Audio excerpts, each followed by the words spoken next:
Before we start, I would like to thank President Erdogan for releasing detainee Serkan Golge, who was in detention in different forms of detention, and I appreciate that very much.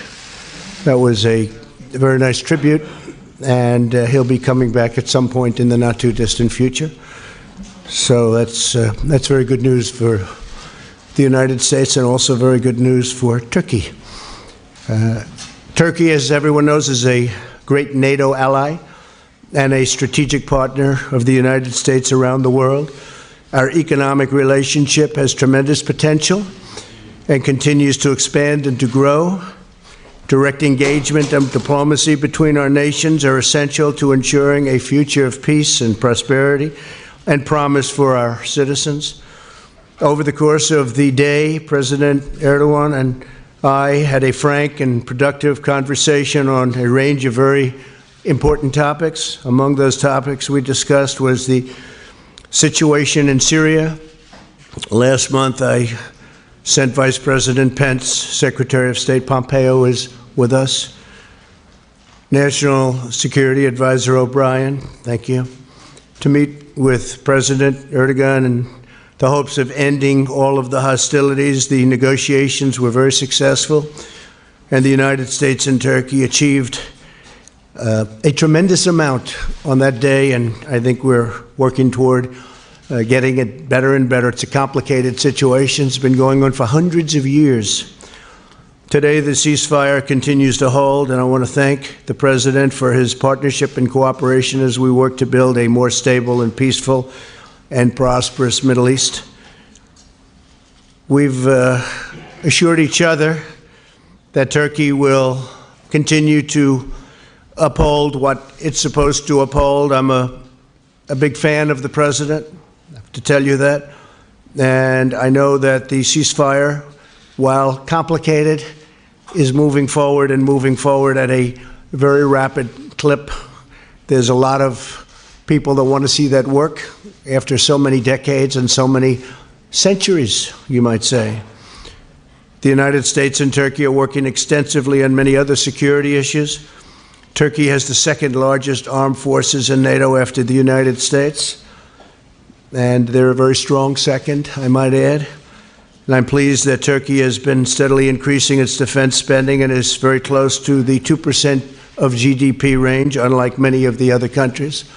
At this moment, there are 8 out of the 28 countries that are current in terms of their obligation financially. Turkey has made a vital contribution to NATO's resolute support mission in Afghanistan, and its partnership was important to our destruction of the ISIS caliphate. In fact, just recently when we took out al-Baghdadi and take him out, we did. Turkey knew that we were going over certain areas. They were very, very helpful. We appreciate that very much. Good for both countries. We really appreciate it. We're grateful to President Erdogan and to the citizens of Turkey for their cooperation in the constant struggle against terrorism. He fights it like we do. Key to our security collaboration is our trade defense and military equipment program. American foreign military sales to Turkey total many billions of dollars, and Turkey supplies component parts to many American defense programs. They make parts of the frame, as an example, for the F-35. Turkey's acquisition of sophisticated Russian military equipment, such as the S-400, creates some very serious challenges for us, and we are talking about it constantly. We talked about it today. We're talking about it in the future. Hopefully, we'll be able to resolve that situation. We've asked our Secretary of State and Minister of Foreign Affairs and our respective national security advisors to immediately work on resolving the S-400 issue. We've also recently agreed to work toward a $100 billion two-way trade agreement. Secretary Ross is here, and I think we've made tremendous progress in that. We have a lot of trade with Turkey, but it could be many times larger, and Turkey would like to see that, and it would also be good for the United States. So we intend to bring it up to about $100 billion That would be 4 times what it is right now. Our goal is to expand commerce between the United States and Turkey, reduce our trade deficit, and ensure a truly fair and reciprocal relationship. We are, just for those of you that have any interest, we discussed it today also. Our trade agreement with China is moving along very rapidly. We'll see what happens, but it's moving along rapidly. China wants to make a deal, that I can tell you. One of my chief priorities as president has been removing the barriers to American trade and investment and ending the illicit practices that harm our workers. We encourage Turkey to further open its markets, and they are doing that. They are doing that very much toward American goods and American services. Our markets are open. Turkey is opening up their markets, and they're opening up rapidly. Mr. President, as we have seen in recent weeks, the U.S.-Turkish alliance can be a powerful force for security and stability, not only in the Middle East, but beyond. I look forward to working with you and to your representatives. I want to thank you very much all for being here. I've gotten to become very familiar with all of you, and I really appreciate you doing a fantastic job for the people of Turkey. And I look forward to continuing to find a common ground, harness common purpose, and to advance the vital interests of our people and the abiding friendship between our nations. We have a great relationship, both personally and with the great country of Turkey, and we look forward to moving that forward and making it an even bigger and better relationship. Thank you very much. Thank you. Thank you. Thank you very much.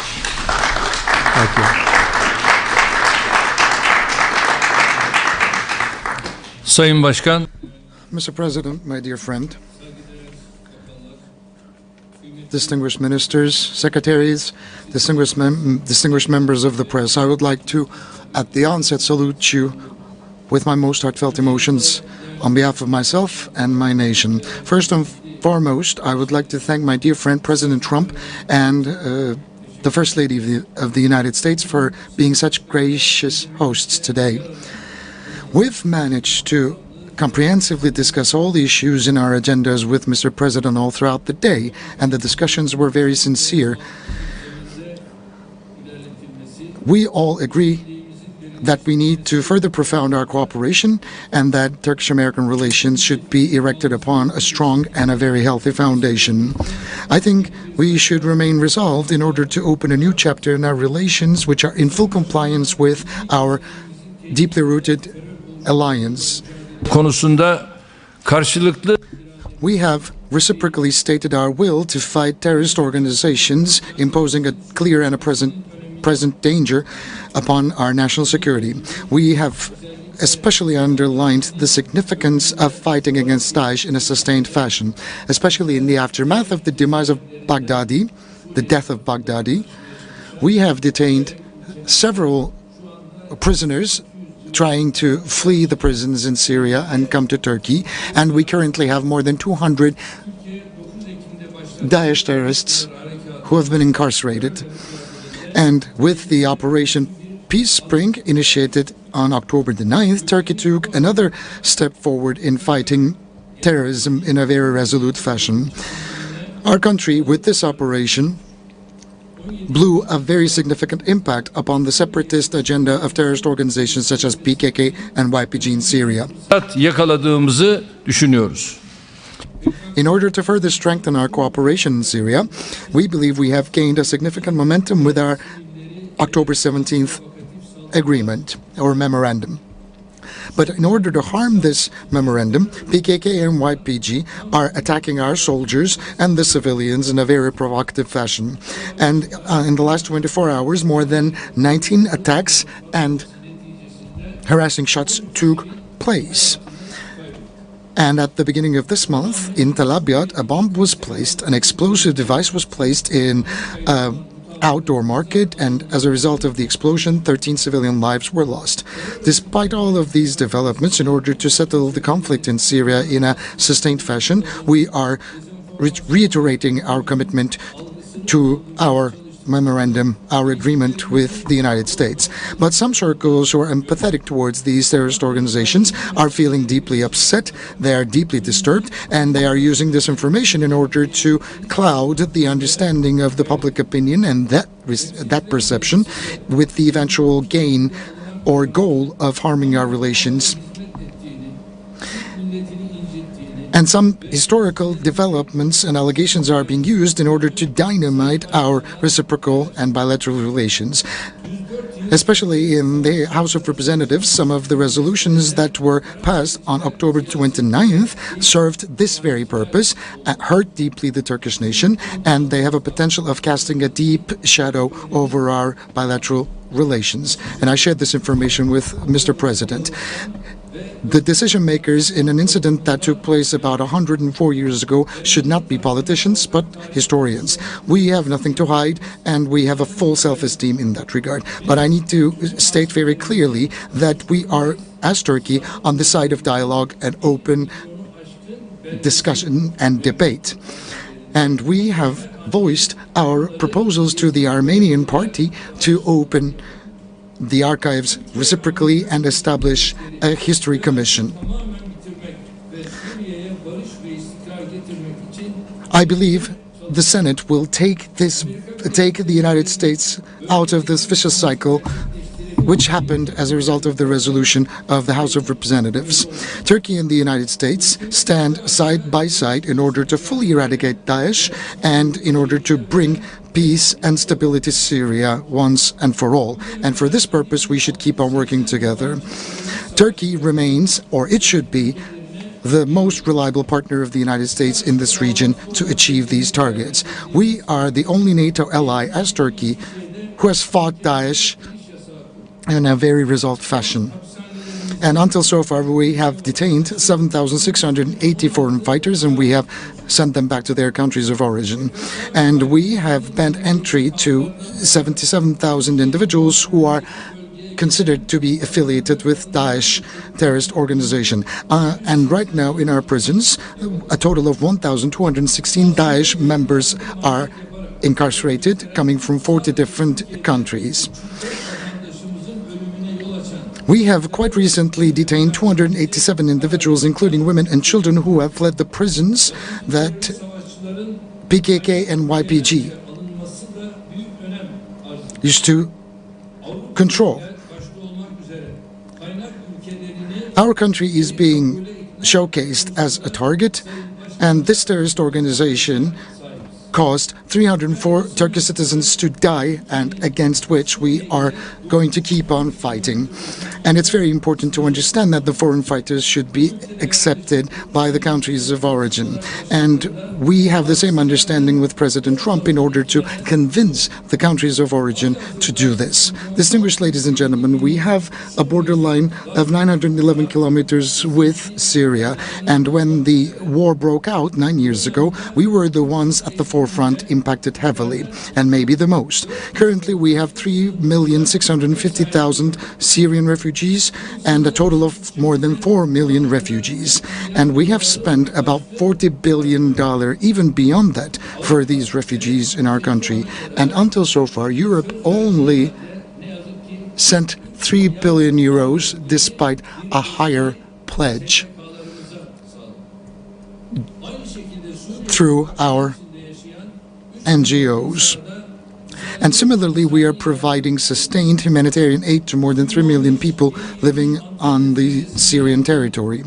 Back in the year 2015, at the G20 Antalya summit, I launched an appeal in order to establish a safe zone in Syria. But because of the delay, tens of thousands of civilian lives were lost.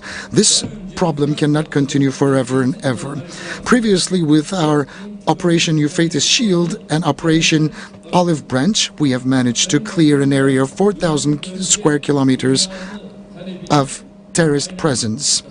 And I agree with the proposals of the President. It's very important to realize our goals.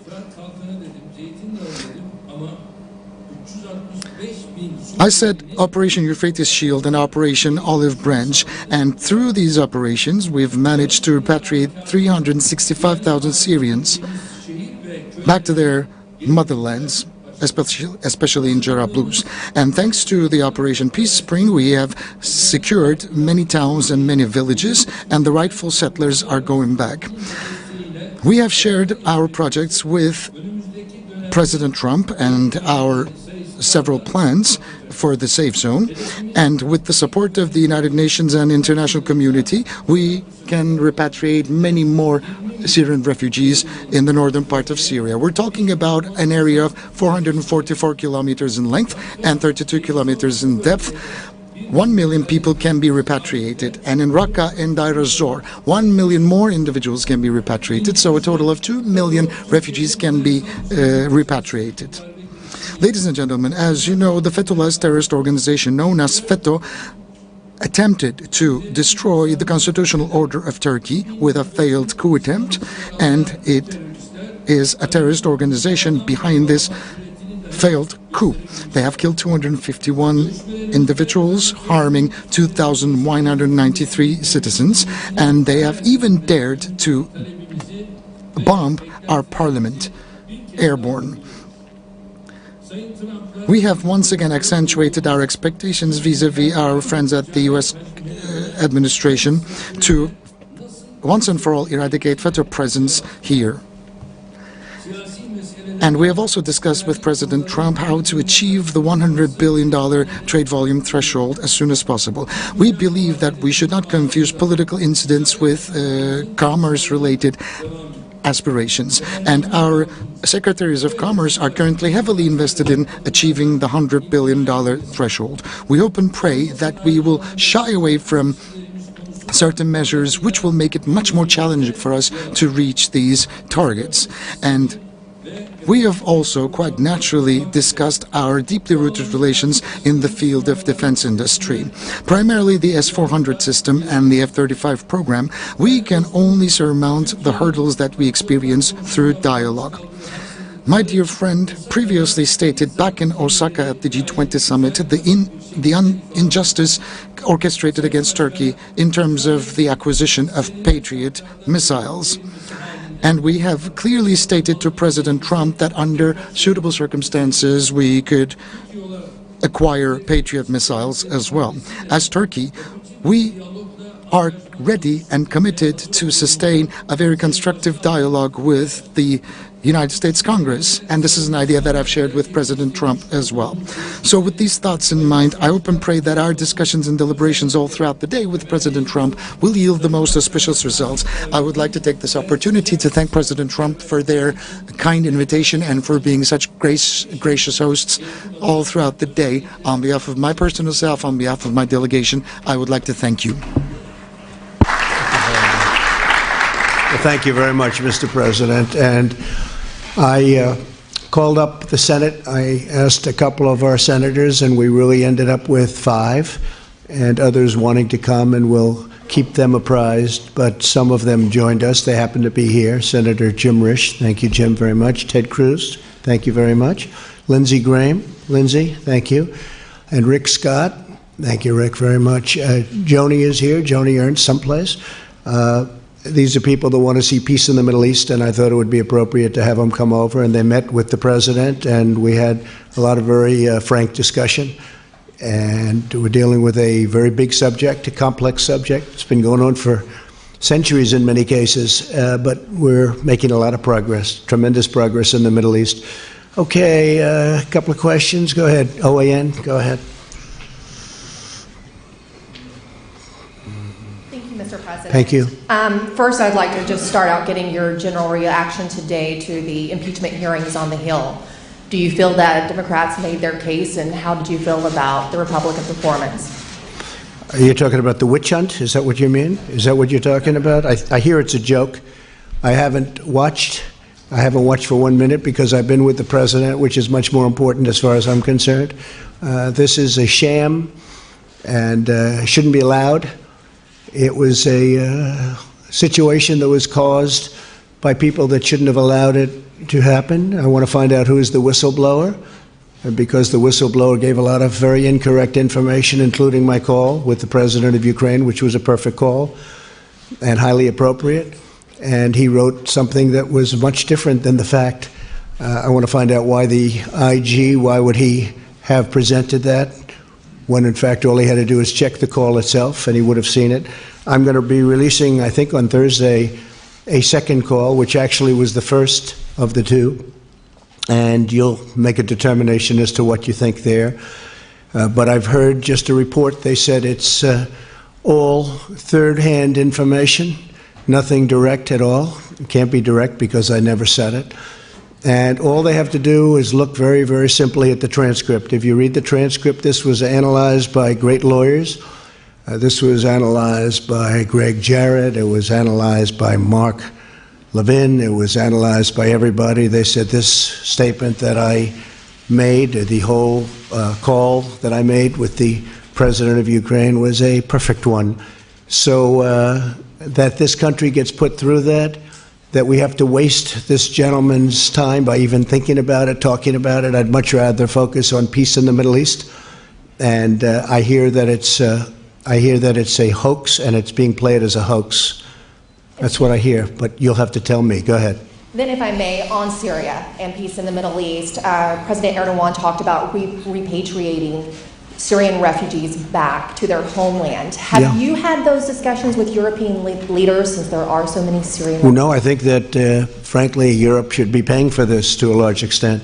As of this moment, Turkey's been paying for most of it. I think the president was saying today they've spent over $40 billion on the cost of that. $40 billion. How much? 30 Oh. million. 40. That's what I said. Whatever. He spent a lot. Okay? They're throwing out all these different numbers. I heard it was $40 billion. How was that? 40 billion, correct? So $40 billion. And I've heard that number from others, and that's a lot.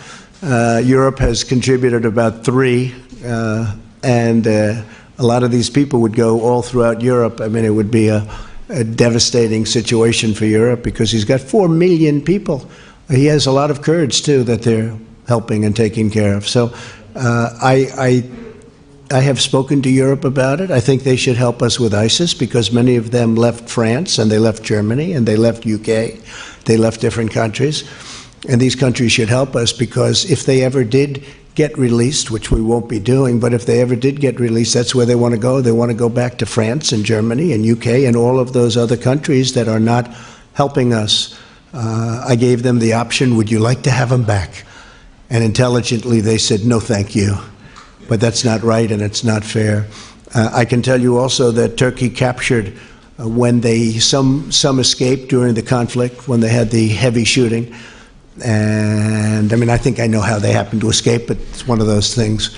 Doesn't matter because Turkey captured everybody that escaped plus an additional group. When we took over, when I became president, ISIS was rampant all over the Middle East. And as of about a month ago, I think, Lindsay, we can say that we have now 100% of the caliphate. And they'll always try and grow, but they haven't been able to do that. And what we did last week with al-Baghdadi, who is the absolute founder, leader, set them back. We also got his number 2, and we have our sights on his number 3. So they're not going to be growing too fast. But I will say Turkey's been helping us a lot. So with that, I also have a question for President Erdogan. With what you're calling a realignment along the northern Syria border, a lot of Christians in that region are feeling very vulnerable. Groups on the ground are saying that attacks on Christians have increased under this new policy and that they're not feeling safe any longer. Can you guarantee that the Turkish government will also protect Christians in that region? In fact, there was an attack on an Armenian priest who died, he and his father, this week. ISIS is claiming responsibility. Çok teşekkür. Thank you. Thank you. On the contrary, Kaldani, Yazidi, and Christian minorities is an area where we're especially sensitive about, and we have certain different plans. Whether it be the ones remaining on the side of Syria, whose sanctuaries have been destroyed, whose churches had been destroyed, we'll see their sanctuaries getting revived, and their churches will be reconstructed so that they can go back and start praying there again. And these are the plans that we're making for them. As I said before, the Christian minorities, Aramaic, Catholics, Chaldani and Yazidi, the ones who are living on our side of the border, have no problems whatsoever. But the ones remaining on the side of the Syrian territory will see their worshipping practices restored and revived in a special manner. They are receiving health care, they're receiving humanitarian aid in every aspect possible. Thank you. Thank you very much. Would you like to pick somebody? Evet. Hilal Hanım buyur. A friendly person from Turkey, please. Friendly. Only friendly reporters. We like to see. There aren't too many of them around. Thank you, Mr. President. Thank you.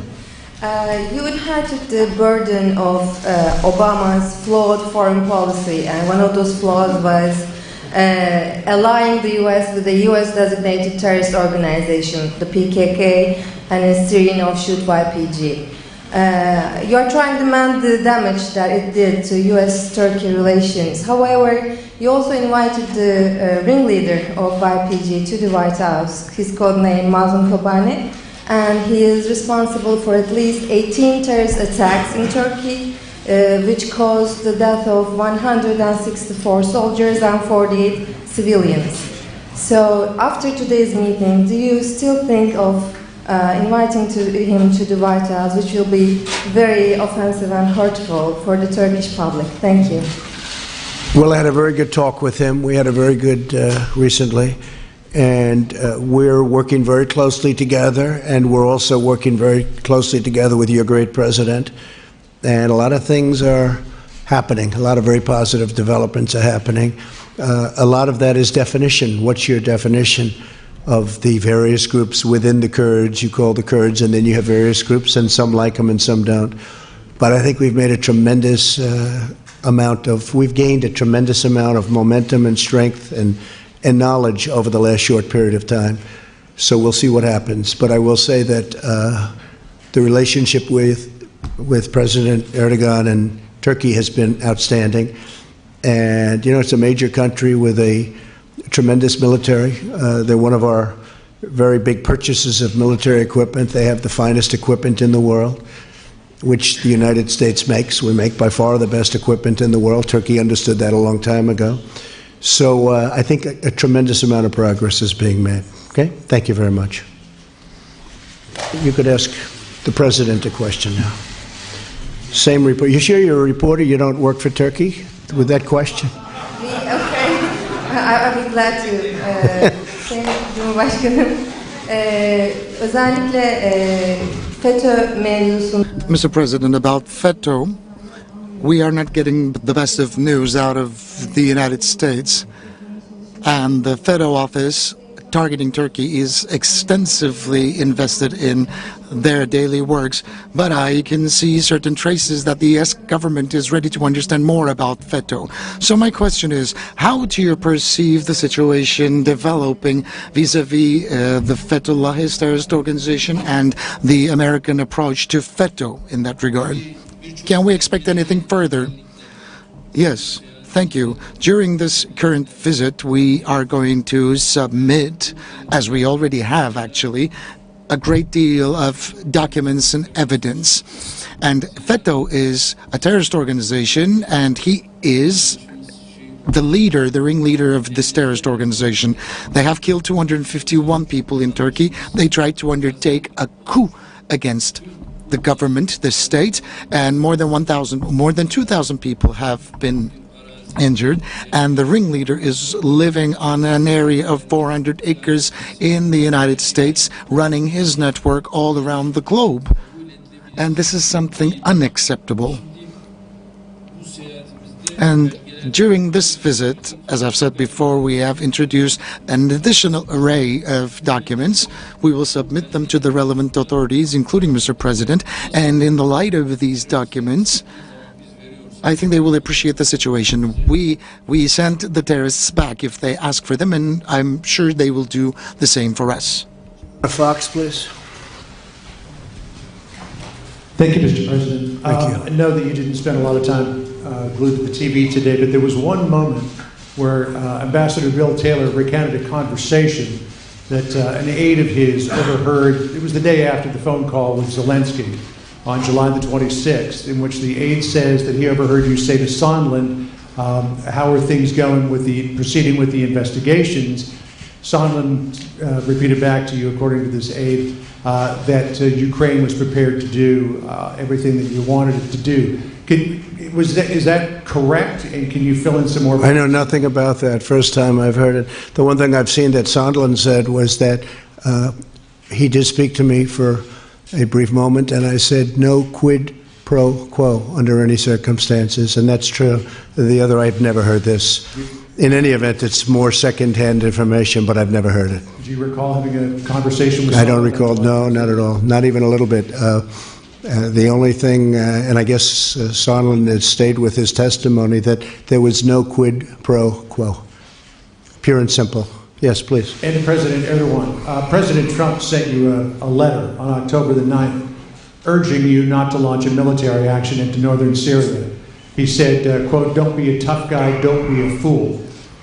You ignored that letter and you went ahead and you launched a military action into northern Syria. Can you explain why you ignored the president's warning?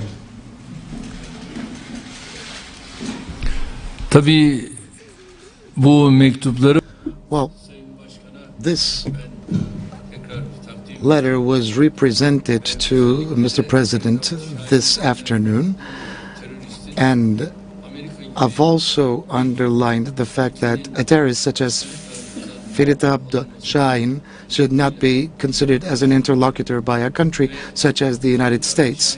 And this individual, Ferit Abd-Shahin, has been instrumental in the killings of hundreds of Turkish civilians, and he is a person labeled as like a son for the terrorist leader who is currently incarcerated in Turkey, Abdullah Öcalan.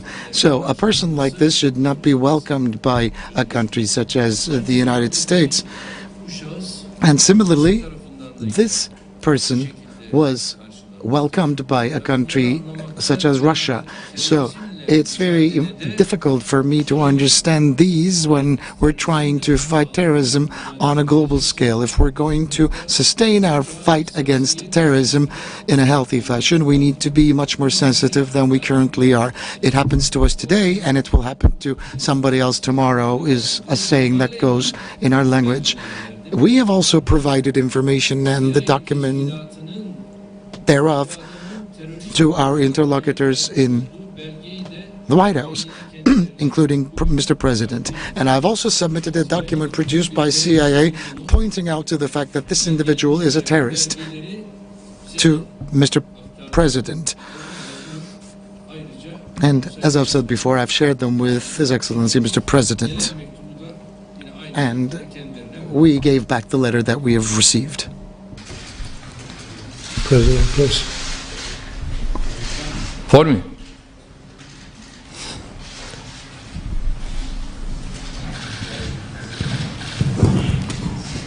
Thank you very much, Mr. Kurd from Kurdistan. Thank you very much, Mr. President, for all you have done for Kurdistan and for Peshmerga in fight against ISIS. Yep. Thank you very much. I appreciate that. My question is, all senators I meet, all of them, I interviewed them, they believe Kurdistan is very unique in the Middle East and protect all minorities. Right. What is your clear policy on the Kurds right now? And another question for President Erdogan, why you are not able for negotiation with the Kurds in Syria as Iraqi Kurdistan? Do you think they will be your friends in future? Thank you very much. Thank you very much, Mr. Well, thank you very much. And I will say that we've had a great relationship with the Kurds, and we fought with them very successfully against ISIS. We fought together. We have great generals and we have great equipment, and it certainly helped a lot. But we were very, very successful, and we captured, as I said before, 100%. I was going to, when we were at 97%, I was going to say, well, that sounds pretty high to me. and I was thinking about stopping it then, and a lot of people said, please go to 100. And very quickly, very rapidly, the military got the 100. I wanted to have that. But we have a great relationship with the Kurds. We have had. We're with them now. We get along with them. And by the way, I think the president, he may have some factions within the Kurds, but I think the president has a great relationship with the Kurds. Many Kurds live currently in Turkey, and they're happy and they're taken care of, including health care. We were talking about it before, including health care and education and other things.